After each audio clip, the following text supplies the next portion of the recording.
என் குழந்தையே, உன்னுடைய வாழ்வில் அந்த அதிசயங்களை நான் நடத்தி வைக்கப் போகின்றேன். உன்னுடைய வாழ்க்கை அவ்வளவுதானா என்று நினைத்து கொண்டிருக்கும் நேரத்தில், நீ சற்றுமே எதிர்பாராத ஒரு நேரத்தில் உன்னுடைய வாழ்வில் ஒரு அற்புதம் நடந்து எல்லாவற்றையுமே, அதாவது உன்னுடைய கஷ்டங்கள், கடன் பிரச்சனைகள், கவலைகள் என எல்லாவற்றையுமே அது நிச்சயம் மாற்றிவிடும். உன் கண்ணீரில் கரைந்து விட்டது உன்னுடைய கர்ம வினைகள். ஏனென்றால் எவ்வளவு கண்ணீர் தான் வடிப்பாய் என்ற அளவு இல்லாமல் அவ்வளவு கண்ணீரை நீ கரைத்து வைத்திருக்கின்றாய். அதனால்தான் உன்னுடைய கர்மவினை எல்லாமே கரைந்திருக்கின்றது. புன்னகையோடு புண்ணிய பலன்களை அனுபவிக்க நீ தயாராக இரு என் செல்லமே. நீ என்னுடைய குழந்தை. உன்னுடைய மனதில் அவ்வப்போது ஏனோ சிறு சிறு குழப்பங்கள் ஏற்படுகிறது. அப்பா, உன்னை வணங்கிய பின்புதான் பிரச்சனை எனக்கு அதிகமாகிறது என்கின்றாய். உன்னுடைய வாழ்வில் இந்த பிரச்சனை வரும் என்பது விதி. நீ பிறக்கும் போதே எழுதப்பட்டது. ஆனால் இந்த பிரச்சனை வரும்போது நான் உன்னோடு இருக்கிறேனா என்பதுதான் மதி. அதை நீ உணர்ந்து கொள். உன்னுடைய மதியால் உனக்கு பிரச்சனை வரும் நேரம் நான் உன்னோடு இருந்து வழி நடத்தும் பொறுப்பை நான் தந்திருக்கின்றேன். நீ எனக்கு அதற்கான வாய்ப்பையும் தந்திருக்கின்றாய். நானே உன்னை வழி நடத்தி செல்கின்றேன். நீ அதிலிருந்து நல்ல ஒரு அனுபவ பாடத்தை எடுத்துக்கொண்டு அது நிச்சயம் நீ மீண்டு வருவாய். எப்பேற்பட்ட பிரச்சனை வந்தாலும் அதை எளிதில் உன்னால் சமாளித்து வெற்றி நடைபோட முடியும்.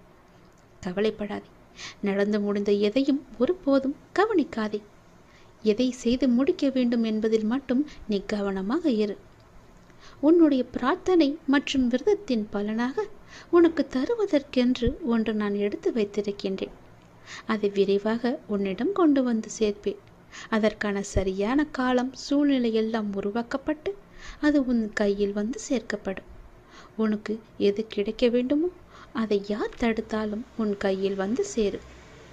உன்னுடைய விரத காலங்களில் முன்பை விட இப்பொழுது நல்ல முறையிலேயே உன்னோடு நான் இருப்பதை நீ நிச்சயம் உணர்ந்திருப்பாய். உன்னுடைய எதிர்காலம் பற்றி உன்னுடைய மனதில் அவ்வப்போது சிறு கவலை தோன்றுகிறதல்லவா? அந்த கவலையெல்லாம் இனி கிடையவே கிடையாது. உன் வாழ்க்கை செம்மை பெறப்போகிறது. நடந்து முடிந்ததை பற்றி நினைக்காதே. இனி நடக்கப் போவது உனக்கு நல்லதாகவே இருக்கப் போகிறது. அதில் நீ கவனத்தை செலுத்து. நல்ல மாற்றங்களை நான் தருகிறேன். நல்லது நடக்கும். நாள்தோறும் கண் விழித்ததும் புதிய விடியலில் என்னுடைய அப்பா எனக்காக எந்த நல்ல செய்தியை கொண்டு வந்திருக்கிறார் என்று என்னை தானே உன் மனம் தேடிக்கொண்டிருக்கின்றது. நான் இருக்கிறேன். உனக்காக நான் ஓடி வந்திருக்கிறேன். அப்படி நீ எண்ணுவதாலேயே நீ பல விடியல்களை தைரியத்தோடு எதிர்கொண்டிருக்கின்றாய். அப்படிப்பட்ட உன்னை நான் எப்படி கைவிடுவேன்? உன்னை சுற்றி நல்ல மாற்றங்கள் நடப்பதை உன்னால் உணர முடிகிறதா? பொறுமையாக கவனிப்பாக கவனி. உற்றுப்பார். ஒவ்வொன்றையுமே நன்றாக கவனித்துப்பார். அதில் நல்ல நல்ல மாற்றங்கள் நடப்பதை நீயே உணர்வாய். உன் வாழ்க்கையை கொஞ்சம் திரும்பிப்பார். முன்னால் எப்படி இருந்தது, இப்போது எப்படி இருக்கிறது என்று, உனக்கு வந்த பிரச்சனைகளை எல்லாம் எப்படி சமாளித்தாய் என்று கொஞ்சம் நீ திரும்பிப்பார். இனி வரப்போகும் பிரச்சனைகளை என்னால் சமாளிக்க முடியுமா என்ற கேள்விக்குறி உனக்குள் வரக்கூடாது என்பதற்காக சொல்கிறேன். உன்னுடைய முன்னால் வந்த பிரச்சனைகளை எல்லாம் எப்படி சமாளித்தாயோ, எப்படியெல்லாம் அதை நீ நிறைவேற்றினாயோ, அதற்கு யார் காரணம் என்று நீ உணர்ந்து கொள். உன்னுடைய பிரச்சனைகளை பற்றியே சிந்தித்து கொண்டு இருக்காமல் உன்னை சுற்றி நடக்கக்கூடிய அந்த நல்ல மாற்றங்களை நன்றாக கவனித்துப்பார். அதில் உன் வாழ்க்கைக்கான பல நல்ல மாற்றங்கள் இருப்பதும் உன் கண்ணுக்கு தெரியும். கொஞ்சம் பொறுமையோடு அதை நீ கவனித்து வந்தால்தானே உனக்குள் நான் இருப்பது தெரியும். உன்னை சுற்றி நான் இருந்து கொண்டிருக்கிறேன் என்பதையும் உன்னால் உணர முடியும். அதனை நீ உணர்ந்து உன் வாழ்க்கையை மகிழ்ச்சியோடு மேற்கொண்டு நடத்து கொண்டே இரு. உன் வாழ்க்கைக்கு தேவையான எல்லாவற்றையுமே நானே தருகிறேன். நம்பிக்கையோடு இரு. உன்னுடைய வாழ்க்கையில் மீண்டும் மகிழ்ச்சி பொங்கப் போகிறது. விடிந்தும் விடியாததுமாக என்னுடைய அப்பா என்னை தேடி வந்திருக்கிறார் என்ற ஆசையிலேயே ஒவ்வொரு நாளையும் நீ வளர்ந்து கொண்டிருக்கிறாய் அல்லவா? உன் வாழ்க்கையும் மென்மேலும் வளர்ந்து கொண்டிருக்க போகிறது. உன்னுடைய வாழ்க்கையில் மனதில் புதிய உதயம் தோன்றப் போகிறது. உன் மனம் எதையும் நினைக்காமல் நல்லது மட்டுமே நினைக்கும். உன் வாழ்வில் எத்தனை இன்னல்கள் வந்தாலும் எனக்காக என் அப்பா இருக்கிறார், அத்தனை இன்னல்களையும் காணாமல் போகச் செய்வார் என்ற நம்பிக்கையோடு காத்திருக்கும் என் பிள்ளைக்காக நான் வந்திருக்கின்றேன். எதை பற்றியும் யோசிக்காதே. எந்த எதிர்மறை வந்தாலும் தூக்கி எறிந்துவிடு. எனக்குள்ளே நேர்மறை இருக்கின்றது. நான் ஏன் எதிர்மறையை பார்த்து பயப்பட வேண்டும்? என்னுடைய ஆசை எல்லாம் நிறைவேறப் போகிறது. என்னுடைய நீண்ட கால பயணத்திற்கு எனக்கு துணையாக என் அப்பா வருகிறார் என்ற நல்லது நடக்கும் என்ற நம்பிக்கையோடு நீ நடந்து கொண்டிரு. உனக்கு கிடைக்க வேண்டிய எல்லாமே உன் கையில் வந்து சேரும். இழந்த செல்வங்களாகட்டும், இழந்த உயிராகட்டும், இழந்த அன்பான உறவாகட்டும், எதுவாக இருந்தாலும் மீண்டும் உன்னிடம் வரும். உன் உழைப்பிற்கான ஊதியமும் தாமதமின்றி உன் கையில் வந்து சேரும். எங்கு எல்லாம் உன்னுடைய பொருளாதாரம் தடைப்பட்டு இருந்ததோ அந்த தடைகள் எல்லாம் விலக்கப்படும். உன்னுடைய நேர்மறை எண்ணத்திற்கு பரிசாக அனைத்துமே உன்னிடம் வந்து சேரும். உனக்கு தேவையான அனைத்துமே கூடிய விரைவில் உன் கையில் வந்து சேரும். நீ எதிர்பார்க்கும் நன்மைகள் எல்லாம் ஒவ்வொன்றாகவே நடக்கத் தொடங்கும். சில துன்பங்கள் எல்லாமே முடிந்துவிட்டது. எந்த துன்பத்திலும் நீ என் மீது கோபமோ வருத்தமோ கொள்ளாமல் உன்னுடைய வாழ்வை நீ புரிந்து பொறுமை காத்தாய் அல்லவா? அதற்கான பலன் உனக்கு கிடைக்கப் போகிறது. உனக்குள் வரும் எதிர்மறை சிந்தனைகளுக்கு நீ இடம் கொடுக்காதே. அதை மட்டும் இப்போது நீ செய்தால் போதும். உனக்குள் எதிர்மறை எண்ணம் வந்தால் அந்த எதிர்மறையை உடனே அழித்துவிடு, வேரோடு தூக்கி எறிந்து விடு. எப்பொழுதும் உனக்குள்ளும் உன் மனதிற்குள்ளும் நேர்மறை என்ற எண்ணம் மட்டும்தான் இருக்க வேண்டும். நல்லது என்ற சிந்தனை மட்டும்தான் எழ வேண்டும். மாயைக்கோ எதிர்மறைக்கோ இடம் கொடுத்து விடாதே. இப்போது நீ அதை செய்தால் போதும். உனக்கான புதிய சூழல் ஆரம்பமாகின்றது. அதற்காகத்தான் நான் சொல்கிறேன். பல நன்மைகள் உன்னுடைய வாழ்வில் நடக்கப் போகிறது. நீ எடுத்து வைக்கும் ஒவ்வொரு அடியும் இனி வெற்றிப்படியாகவே மாறப்போகிறது. கவலைப்படாதே. ஒருவர் உன்னால் மனம் முடிந்து இறைவனிடம் முறையிட்டு அழும் நிலைக்கு ஒருபோதும் யாரும் கொண்டு வந்துவிடக்கூடாது. உடைக்கப்பட்ட மனங்களின் வேண்டுதல்கள் இறைவனிடத்தில் அத்தனை பலம் மிகுந்தவையாக இருக்கும். அது விரட்டி விரட்டி தண்டிக்கக்கூடியவை. அதனால் எப்போதும் யாருக்கும் எந்த துரோகமும் செய்யாத அளவுக்கு பார்த்துக்கொள். நம்பிக்கை துரோகம் என்பது மிகவுமே பாவத்தில் போய் சேரும். நம்பிக்கை துரோகம் மட்டும் செய்யக்கூடாது. உன் வாழ்வில் நீ படும் வேதனைகள் அனைத்தும் பொடி பொடியாக உன்னை விட்டு நீங்க போகிறது. நீயும் உன் வாழ்வில் படிப்படியாக முன்னேறி கொண்டே வருவாய். அது உனக்கே தெரிய வரும். என்னுடைய ஆசீர்வாதம் என்றும் உனக்கு நிலைத்து இருக்கும். கவலைப்படாதே. யாரேனும் ஒருவருக்காக உதவி செய்யும் வாய்ப்பை நான் உனக்கு தருவேன். அப்படி அந்த வாய்ப்பை இறைவன் உனக்கு கொடுத்தால் அதன் மூலம் நீ பெரும் பாக்கியம் பெற்றவனாக இருக்கின்றாய் என்பதை உணர்ந்து கொள். யாராவது உன்னிடம் உதவி என்று கேட்டால் தயங்காமல் செய்துவிடு. மறுக்காதே. உன் கஷ்டம் விலக என்னுடைய கரங்கள் நிச்சயம் உதவும். என்னுடைய கரமானது எப்போதும் உன்னை பிடித்து கொண்டுதான் இருக்கிறது.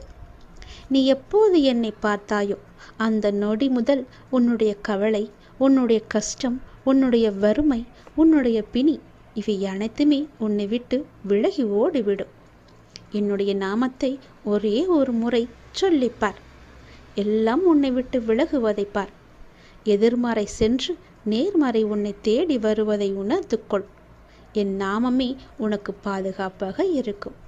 எந்த சூழ்நிலையிலும் எந்த காரணம் கொண்டும் யாரிடமும் வீண் வாதங்களை செய்யாதே. யாராவது உனக்கு கெடுதல் நினைக்கிறா என்று தெரிந்தால் அவர்களிடமிருந்து நீ விலகி வந்துவிடு. உன் வாழ்க்கையில் நான் இருக்கிறேன் என்பதை மறந்து விடாதே. எப்போது நீ மறந்தாயோ அந்த நொடி உன்னிடமிருந்து நான் வெளிவந்து விடுவேன். உன் இதயத்தில் குடியிருக்கும் எனக்கு உன்னுடைய கஷ்டங்கள் தெரியாமல் இருக்குமா என்ன? நீ என்னை முழு மனதாக நம்பிவிட்டாய். பொறுமையுடன் காத்து கொண்டும் இருக்கின்றாய். உனக்கு எந்த துன்பமும் நேராமல் என் வார்த்தைகளில் நம்பிக்கை வைத்து காத்திருக்கின்றாய் அல்லவா? அப்படி இருக்கும் உனக்கு நல்லது செய்யாமல் நான் எங்கே போகப் போகிறேன்? என்னுடைய உண்மையான முழுமையான பக்தன் நீ. உனக்கு அடிக்கடி நான் சொல்வது ஒன்றுதான். விரைவில் உயர்ந்த நிலைக்கு வரப்போகிறாய் என்று சொல்கிறேன். என்னை சரணாகதி அடைந்து விட்டாய். நானே கதி என்று எப்போதும் இருக்கின்றாய். அப்படி அடைந்தால் நான் உன்னை நிச்சயம் பாதுகாப்பேன். நீ உன்னுடைய வாழ்வை எப்போது குறை சொல்லாமல் ஏற்றுக்கொண்டாயோ நான் கொடுத்த வாழ்வை நீ முழுமையாக ஏற்றுக்கொண்டாயோ அப்போதே உன்னுடைய வினையை நீ புரிந்து கொண்டாய் என்று அர்த்தம். உன்னுடைய கர்ம வினையை நீ குறைத்து கொண்டாய் என்று அர்த்தம். அப்போதே உன்னுடைய வாழ்வில் பல மாறுதல்கள் உன் வாழ்வில் நடக்க ஆரம்பித்து விட்டன. நீ விரும்பியபடி நடந்தால்தான் மகிழ்ச்சி இருக்கும் என்று நினைத்தாய் அல்லவா? ஆனால் இப்போது உனக்கு அமைந்த இந்த வாழ்க்கையே நீ நினைத்த மாதிரியே மாற்றிக்கொண்டாய். அனைத்து மகிழ்ச்சியும் உன்னை தேடி வர வைத்து விட்டாய். இடமாற்றமாகட்டும், வேலையாகட்டும், எதுவாக இருந்தாலும் மாற்றம் என்று நீயே அதை ஏற்றுக்கொண்டு அதன்படியே நீ வாழத் தொடங்கிவிட்டாய். நீ எதிர்பார்த்த பல மாற்றங்கள் உன்னுடைய வாழ்வில் மீண்டும் மீண்டும் நிகழப்போகிறது. நீண்ட நாட்களாக நீ கேட்ட ஒரு வேண்டுதலும் இந்த மாதத்தில் நிறைவேறும். மகிழ்ச்சியாக இரு. சில நேரம் கடினமாக தோன்றும் வாழ்க்கை, சில நேரம் எளிதாக தோன்றும். சில நேரம் இதனை கடந்துவிட முடியும் என்ற நம்பிக்கையில் இருப்பாய். சில நேரமோ வாழ்க்கை அவ்வளவுதானா, இருள் சூழ்ந்து விட்டதா என்ற கவலையிலேயே இருப்பாய். இங்கு மாறிக்கொண்டிருப்பது உன்னுடைய வாழ்க்கை அல்ல, இங்கு மாறிக்கொண்டிருப்பது உன்னுடைய மனநிலைதான். இதனை நீ தெளிவாக புரிந்து கொண்டால் எப்பொழுதும் ஒரே மனநிலையில் இருந்து உன்னுடைய வாழ்க்கையை நீ வெற்றி கொள்ள முடியும். அனுபவங்களை பெற்றுவிட்டாய், ஞானமும் பெறத் தொடங்கிவிட்டாய். இனி வாழ்க்கையை வெல்வது ஒன்றுதான் மிச்சம். அதையும் நீ நிச்சயம் வெல்வாய் என்ற நம்பிக்கையோடு ஒவ்வொரு நாளையுமே நீ எழுந்து வா. நம்பிக்கையோடு கடந்து வா. உனக்கு துணையாக உன் அப்பா எப்போதும் துணை இருந்து கொண்டே இருப்பேன். நான் இருக்கும்போது எல்லாவற்றையும் நான் பார்த்து கொள்ள மாட்டேனா என்ன? அனைத்தும் தீரும். உன்னுடைய பிரச்சனைகள் எதுவாக இருந்தாலும் நிச்சயம் முடியும். பிரச்சனையை கொடுக்க தெரிந்த எனக்கு உன்னுடைய வாழ்க்கையில் அந்த பிரச்சனையை முடிக்க தெரியாதா? நான் பார்த்து கொள்கிறேன். உன் வாழ்வில் மீண்டும் மகிழ்ச்சி பொங்கதான் போகிறது. நம்பிக்கை இழக்காதே. எதுவாக இருந்தாலும் என்னிடம் நீ சொல்லிவிட்டு பிறகு உன்னுடைய கவலைகளை எல்லாம் தூக்கி எறிந்துவிட்டு உன்னுடைய மனதை நீ அமைதியாகவே வைத்துக்கொள். உனக்கு நடக்க வேண்டிய நல்லது நடந்தே தீரும். எப்போது பார்த்தாலும் ஏதோ ஒரு கவலையை மனதில் அசை போட்டு கொண்டே இருக்கின்றாய். அது உனக்கு நல்லதல்ல. உன்னை சார்ந்தவர்களுக்கும் அது நல்லதல்ல. விழித்துக்கொள், சுதாரித்துக்கொள். உன் அப்பா நான் இருக்கின்றேன். நான் பார்த்து கொள்கிறேன். உனக்கு என்ன எல்லாம் தேவையோ அதையெல்லாம் நான் நிறைவேற்றி வைக்கின்றேன். உனக்கு பணப்பிரச்சனையா? அதை நானே தீர்த்து வைக்கிறேன். உன் கடன் அடைக்க முடியாத அளவிற்கு எவ்வளவு பணப்பிரச்சனை இருந்தாலும் அதை நான் தீர்த்து வைக்கிறேன். உனக்கு மனக்குழப்பம் அதிகமாக இருந்தால் என்னிடம் மனம் விட்டு பேசு. உன் மனதை நான் சரி செய்கிறேன். மிகவுமே உனக்கு கஷ்டமாக இருந்தால் என்னுடைய ஆலயத்திற்கு வா. ஏதோ ஒரு ஆலயத்திற்கு சென்று அங்கு விளக்கு ஏற்று. அந்த தீப வெளியில் உன்னுடைய கஷ்டங்கள் எல்லாம் எரிந்துவிடும். உனக்கு நேர்மறை அதிகமாகவே வர வேண்டும் என்றால் தினமும் ஆவது வாரத்திற்கு ஒரு முறையாவது ஏதோ ஒரு ஆலயத்திற்கு செல். நீ எந்த ஆலயத்திற்கு சென்றாலும் அங்கு நான் இருப்பேன். ஏதாவது ஒரு ரூபத்தில் உன் கண் முன்னே நான் தோன்றுவேன். பயப்படாதே, எதற்கும் நீ அஞ்சாதே. உன்னுடைய மனதில் உள்ள கவலைகள், கஷ்டங்கள் எல்லாவற்றிற்கும் நான் தீர்வு தருகிறேன். உன் மனதை நீ அமைதியாக வைத்திருந்தால் மட்டும் போதும். என்னுடைய பிள்ளை அல்லவா? உனக்கு தேவையான பணம் உனக்கு கிடைக்குமோ கிடைக்காதோ என்று உன்னுடைய மனதில் எப்பொழுதும் ஒரு அச்சம் ஓடிக்கொண்டே இருக்கிறது. பொதுவாகவே எல்லோருக்கும் பணம் தேவைப்படுகிறது. ஆசை அதிகமாகத்தான் கடனும் அதிகமாகும். நீ ஆசையை குறைத்துக்கொள். உனக்கு கடனே இல்லாத வாழ்க்கையை நான் தருகிறேன். உனக்கு எது தேவையோ உன்னுடைய ஆசையை நான் பூர்த்தி செய்கிறேன். அவசரப்படாமல் இரு. எல்லாவற்றிற்கும் ஒரு எல்லை வைத்துக்கொள். ஆசை அதிகமானதால் உனக்கு பிரச்சனை அதிகமாகும். உன் ஆசையை நீ உன் கட்டுக்குள் வைத்துப்பார். நிச்சயம் உனக்கு நிம்மதி கிடைக்கும். எந்த பயத்தையும் உன் மனதில் போட்டுக்கொள்ளாதே. உன் மனதில் ஒரு அச்சம் ஓடிக்கொண்டிருக்கின்றதல்லவா? அதை நான் சரி செய்கிறேன். கவலைப்படாதே. உனக்கு தேவையான பணம் நிச்சயம் கிடைக்கும். உன்னுடைய கடன் பிரச்சனை எல்லாமே முடியும். நீ நினைத்து கொண்டிருக்கும் உன் மனதில் நினைத்து கொண்டிருக்கும் ஒரு நல்ல காரியம் நல்லபடியாகவே முடியும். என்னுடைய நாமம் உன் மனதிலும் உன் நாவிலும் இருக்கும்போது ஏன் பயப்படுகின்றாய்? ஏன் குழம்புகின்றாய்? என்னுடைய குழந்தை அல்லவா? அப்பாவிற்கு உன்மேல் அன்பு எப்போதும் உண்டு. அதில் நீ சந்தேகம் கொள்ளாதே. நீ நேர்மறை எண்ணங்களை தொடர்ந்து கடைபிடித்து கொண்டே இரு. எதை பற்றியும் அளவுக்கு அதிகமாக சிந்தித்து கவலையை நீ சேர்த்து கொள்ளாதே. எந்த அளவுக்கு எந்த அளவுக்கு நீ கவலையை குறைத்து கொள்கிறாயோ அந்த அளவுக்கு உனக்கு நல்லது நடந்து கொண்டே இருக்கும். நான் செய்யும் லீலைகளும் உனக்கு தெரிந்து கொண்டே இருக்கும். ஆசையை குறைத்தால்தான் நிம்மதியாக வாழ முடியும். ஆசைப்படு, அளவுக்கு மீறி ஆசைப்படாதே என்கிறேன். அப்படி ஆசைப்பட வேண்டுமென்றால் என்னிடம் சொல், நான் அதை உனக்கு பொறுமையாக தருகிறேன். ஆனால் அதுவரை நீ காத்திருந்துதான் ஆக வேண்டும். அவசரப்பட்டு எல்லாவற்றிலுமே காலை வைத்து விடாதே. பிறகு அந்த காலை எடுப்பது கூட கஷ்டம். முன்னால் வைத்த காலை பின்னால் வைக்கக்கூடாது என்று அந்த ஆசையிலேயே நீ மூழ்கி விடுவாய். அது உனக்கு பெரும் துன்பத்தை தந்துவிடும். உன்னிடம் இருக்கிறதா? இருந்தால் செலவு செய். இல்லையில் நிம்மதியாக இரு. நம்மிடம் இல்லை, நாளை பார்த்து கொள்ளலாம் என்று விட்டுவிடு. இதற்காக இன்னொரு இடத்தில் போய் வாங்கி உன்னுடைய ஆசையை நீ தீர்த்து கொள்ளாதே. நான் சொல்வது புரிந்தால் உனக்கு நல்லது நடக்கும். உன்னையும் உன் குடும்பத்தையும் நான் அல்லவா பாதுகாத்து கொண்டிருக்கிறேன். நான் அல்லவா பார்த்து கொண்டிருக்கின்றேன். நீண்ட நாட்களாகவே என் வார்த்தைகளுக்கு கட்டுப்பட்டு நடப்பவர்களுக்கு கர்ம வினைகள் சில முடிவுக்கு வந்துவிட்டன. அவர்களும் இப்பொழுது நன்றாகவே இருக்கின்றார்கள். தேவையற்ற கவலைகள் எல்லாம் வேண்டாம் உனக்கு. நல்லது நடக்கும்படி உன் வாழ்க்கையை நான் மாற்றி காமிக்கின்றேன். நல்லது நடக்கும். உன்னுடைய இல்லங்களிலும் நடக்கும். நான் உன்னோடு உன் குடும்பத்தோடு எப்போதுமே நான் இருக்கின்றேன். நான் எப்போதும் உனக்கு துணையாக இருந்து கொண்டே இருப்பேன். கவலைப்பட்டு கவலைப்பட்டு உன்னை நீயே வீணடைத்து கொள்ளாதே. உன்னை சுற்றி நல்ல விதமான சூழல்கள் எல்லாம் நடப்பதற்கான சூழ்நிலை எல்லாம் எங்கோ எப்போதோ தொடங்கிவிட்டது. அதை நீ அறியாமல் இருந்து கொண்டிருக்கின்றாய். எனக்கு இன்னும் நல்ல விடிவு காலம் கிடைக்கவில்லை என்று ஏங்கி தவித்து கொண்டிருக்கின்றாய். உனக்கு நான் அப்போதே கொடுத்து விட்டேன். இது உனக்கு தெரியாமல் இருப்பதற்கு காரணம் என்ன தெரியுமா? எப்பொழுதும் எதிர்மறையாகவே நினைத்து கொண்டிருக்கின்றாய். எனக்கு இப்படி ஆகிவிடுமோ, அப்படி ஆகிவிடுமோ, எதிர்காலம் எப்படி இருக்குமோ என்ற பயத்திலேயே ஒவ்வொரு நாளையும் ஒவ்வொரு பொழுதையும் நீ கடந்து கொண்டிருக்கின்றாய். அதனால்தான் உனக்கு வந்த நல்ல காலங்கள் எல்லாம், நல்ல விதமான சூழல்கள் எல்லாம் உன் கண்ணுக்கு தெரியாமல் போய்விட்டது. நான் கொடுத்த நல்ல நல்ல சூழல்களை எல்லாம் நீ தவற விட்டு விட்டாய். இப்போது அதுதான் உன்னை வந்தடைந்து மீண்டும் உன்னிடம் வந்து சேர இருக்கிறது. அதை நீ உணர்ந்து கொள். அதை நீ பிடித்துக்கொள். நல்ல வாய்ப்பு என்பது எல்லோருக்கும் கிடைக்காது. யாருக்கோ எப்போதோ செய்த புண்ணியத்தின் பலனாகத்தான் அவரிடம் வந்து சேரும். உனக்கு இந்த வாய்ப்பு இன்று கிடைத்திருக்கிறது. நீ என் மேல் சில நேரம் செல்லமாக கோபித்துக் கொள்வாய்.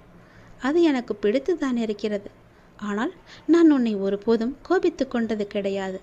உன் வாழ்க்கையில் நல்லது நடந்து கொண்டே இருக்க வேண்டும் என்ற ஆசையிலேயே நான் அவ்வப்போது சில விஷயங்களை உனக்கு காமித்து கொண்டிருக்கின்றேன். அதை உன்னை அறியாமலேயே நீயே தட்டிவிட்டு கொண்டும் இருக்கின்றாய். மீண்டும் மீண்டும் தந்து கொண்டு இருந்தாலும் அதை நீ பார்க்க மாட்டேன் என்கின்றாய். ஏனென்றால் உன் மனதில் கவலைகளும் கஷ்டங்களும் குடிக்கொண்டு இருக்கின்றன. உன் ஆசையை அதிகப்படுத்தி கொள்ளாதே, குறைத்துக்கொள். உனக்கு தேவையானது எதுவோ, எப்போது அதை தர வேண்டுமோ, எப்போது அதை உன் நினைத்த செயலை முடித்து தர வேண்டுமோ அது எனக்கு தெரியும். நான் பார்த்து முடித்து தருகிறேன். அதுவரை நீ என் மீது நம்பிக்கை வைத்து பொறுமையாக இருந்தால்தான் உன் வாழ்க்கையில் உனக்கு நிம்மதி கிடைக்கும். நிம்மதி கிடைத்தால் மகிழ்ச்சியும் சந்தோஷமும் தானாக வரும். மகிழ்ச்சி சந்தோஷம் எல்லாம் வந்துவிட்டால் பிறகு பணமும் உன்னிடம் வந்துவிடும் அல்லவா? பணம் வந்தால் என்ன? உன்னுடைய கவலைகள் எல்லாமே நீங்கிவிடும். உன் கஷ்டங்கள் எல்லாமே நீங்கிவிடும். பிறகு உன் வாழ்க்கை இனிமையாக இருக்கும், சந்தோஷமாகவே இருக்கும். கவலைப்படாதே. உன் அப்பா உனக்காகவே நான் இருக்கின்றேன். எல்லாம் நல்லதை நடக்கும். ஒவ்வொரு நாளையும் ஒவ்வொரு முடியும் பொழுதையும் நீ சந்தோஷமாக மனதில் புத்துணர்ச்சியுடன் செயல்படு. விடியும் பொழுதாகட்டும், முடியும் நாளாகட்டும், எல்லாம் நன்மையாகவே இருக்கும். ஒவ்வொரு நாளும் தொடக்கத்திலும் இறைவனுக்கு நன்றி சொல்லி தொடங்கு. ஒவ்வொரு நாளின் முடிவிலும் இறைவனுக்கு நன்றி சொல்லி முடித்துப்பார். உன் வாழ்க்கை நன்றாக சந்தோஷமாக அமோகமாகவே இருக்கும். நல்லது நடந்து கொண்டே இருக்கும். நீ என்னை காண வர வேண்டும் என்று எத்தனை படியேறி எத்தனை கஷ்டப்பட்டு வந்தாய். வந்ததோடு இல்லாமல் நீண்ட வரிசையிலும் நின்றாய். களைத்து போயிருந்த நீ உன்னையும் அறியாமல் என்னுடைய நாமத்தை கூறிக்கொண்டே இருந்தாய் அல்லவா? நீ பார்க்கும் வேலையோ தொழிலோ எதுவாக வேண்டுமானாலும் சிறக்க வேண்டுமென அப்போதே நான் ஆசி வழங்கிவிட்டேன். நீ எப்போது எனக்காக கால் கடக்க நின்று கொண்டிருந்தாயோ, என்னுடைய ஆலயத்தில் நின்று கொண்டிருந்தாயோ, அப்போதே உன்னுடைய வேண்டுதலை நிறைவேற்ற வேண்டுமென்று நான் ஆசைப்பட்டு அதற்கான அற்புதங்களையும் செய்யத் தொடங்கிவிட்டேன். உன்னை எனக்கு மிகவுமே பிடித்திருக்கிறது. நிலையற்ற இந்த வாழ்க்கையில் உன்னுடன் பலர் வருவார்கள், சிலர் போவார்கள். உயிருக்கு உயிராக பழகுபவர்கள் கூட ஒரு நாள் விலகிச் செல்வார்கள். ஆனால் நீ எப்படி எந்த சூழ்நிலையிலும் என்னை விட்டு விலக மாட்டாயோ, அதுபோல நானும் உன் வாழ்வில் இறுதி வரை வருவேன். உன்னை எப்போதும் வழி நடத்தி கொண்டே வருவேன். உன்னுடைய எந்த கவலையாக இருந்தாலும் அதை நீ என்னிடம் பகிரும்போது உன்னுடைய மனமானது கொஞ்சம் அமைதியடைகிறதல்லவா? இப்போது உன் மனதில் கவலைகள் குழப்பங்களாக உள்ளன. அதை நான் நிச்சயம் தெளிவுபடுத்துவேன். உன்னுடைய கவலைகள் அதிகரித்து அதிகரித்து குழப்பங்களை மேலும் மேலும் அதிகப்படுத்திவிட்டன. குழப்பங்களுக்கு தீர்வாக நான் நல்ல பதிலை தருகிறேன். என்னுடைய பிள்ளையாகிய நீ எப்பொழுதும் போல மனதை மகிழ்ச்சியாக வைத்துக்கொண்டு உற்சாகமாக ஒவ்வொரு நாளையும் தொடங்கு. எல்லாம் முடிவில் நன்மையாகவே இருக்கும். வருவதும் போவதும் ஏதோ ஒரு காரணத்தினால் உனக்கு நன்மையே செய்யும். நான் இருக்கின்றேன். எதற்கும் நீ அஞ்சக்கூடாது, எதற்கும் நீ கலங்கக்கூடாது. அப்பா நான் இருக்கின்றேனே. என்னுடைய தங்கத்திற்காக, என்னுடைய அன்புமிகு பாசமிகு குழந்தைக்காக அப்பா எங்கு இருந்தாலும் ஓடி வந்து விடுவேன். நீ என்னை எப்போது காண வந்தாயோ, என்னை காண பல மைல் தூரத்தில் இருந்து என்னை காண வேண்டும் என்ற ஒரே ஆசையில் ஓடி வந்தாய் அல்லவா? அப்படி இருக்கும்போது உனக்கு ஒரு துன்பம் என்றால் நான் ஓடி வர மாட்டேனா? எப்பொழுதெல்லாம் நீ என்னை அழைக்கின்றாயோ அப்பொழுதெல்லாம் உன் அருகில் வந்து நான் இருப்பேன். உன் பக்கத்தில் உன் கையை பிடித்து கொண்டு நான் இருப்பேன். நீ செய்யும் வேலை எதுவாக இருந்தாலும் அது நல்லபடியாகவே நடக்கும். நீ என்னை காண வரும்போது உன்னுடைய மனதில் ஏகப்பட்ட ஆசைகள் இருந்தன. எந்த நொடி என்னுடைய முகத்தை நீ பார்த்தாயோ உன்னுடைய ஆசைகளை எல்லாம் மறந்து என்னுடைய நாமத்தை மட்டுமே நீ ஜபித்து கொண்டிருந்தாய். ஞாபகம் இருக்கிறதா? மீண்டும் என்னை காண உனக்கு ஒரு வாய்ப்பு தருகிறேன். சரியான நேரத்தில் சரியான அந்த வாய்ப்பு உன்னை தேடி வரும். பயன்படுத்திக்கொள். மீண்டும் வருவாய் என்னை காண. உன்னுடைய மனதில் என்ன ஆசை இருந்தது என்பது எனக்கு தெரியும். அது என்ன ஆசையாக வேண்டுமானாலும் இருக்கட்டும். அது நியாயமான முறையில் இருந்தால் நிச்சயம் அதை நான் நடத்தி காமிப்பேன். இது என் மீது சத்தியம். என் அப்பா வழங்கிய ஆசி என்றும் வீண் போகாது என்ற நம்பிக்கை உனக்குள்ளே இருந்தால் உன்னுடைய வாழ்வில் பல நல்ல நல்ல மாறுதல்கள் எல்லாம் நிச்சயம் நடக்கும்.